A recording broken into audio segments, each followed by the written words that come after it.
Today on Beyond the Image, I have the pleasure of sitting down with Councilman Knudsen from Ward 1 to talk about the Las Vegas Medical District and what it means to the Las Vegas community. Thank you so much for being here. I appreciate it. Thank you for having me. What advice do you have for patients that are trying to navigate the healthcare system? I wish I could tell you. There's no good answer. I struggled with my son. I struggled with my daughter, who is premature. She was born in a different hospital system here in Southern Nevada, and it was really difficult once we got discharged. We had to really navigate it ourselves. We had to get a better understanding of insurance. And so what I would say is when you're in the hospital, when you're working with physicians, make friends with staff and ask a lot of questions. Don't take no for an answer. Don't rely on your own knowledge base. Reach out and find as many friends and family members to help you navigate the medical system. Amazing physicians. We have amazing nurses. We have nurse practitioners, physician assistants, healthcare workers that are great. Yeah, I think the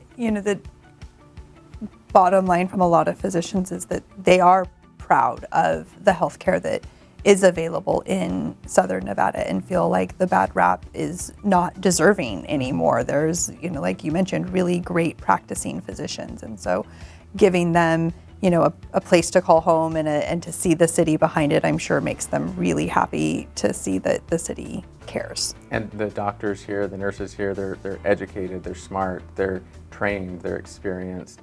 And our job as lawmakers is to create a better environment for them to flourish, for them to have great practices, for them to raise their families, and we have a lot of work to do. But you're right, the physicians here are great and amazing, and they've done a really great job taking care of people for a very long time. What would you say to somebody who is considering moving to Las Vegas from a different part of the country? How would you convince them to move here? I love Las Vegas. I absolutely love it. Let me come in and do what I cared about.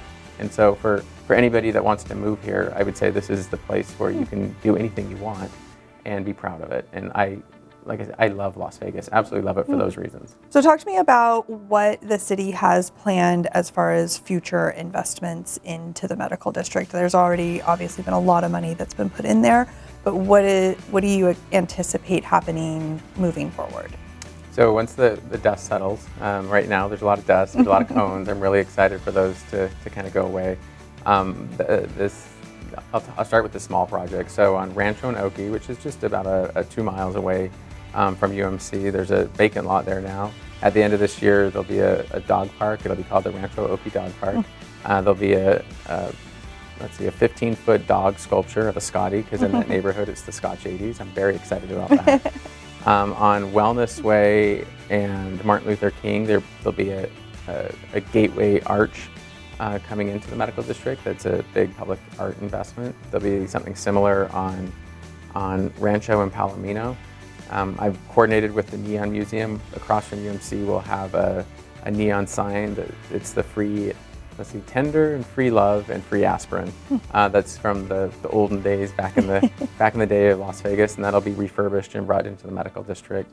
Some people in our community know about the Maryland Parkway project. It's the Regional Transportation Commission that is redesigning Maryland Parkway for a bus rapid transit, the big buses, hydrogen fueled.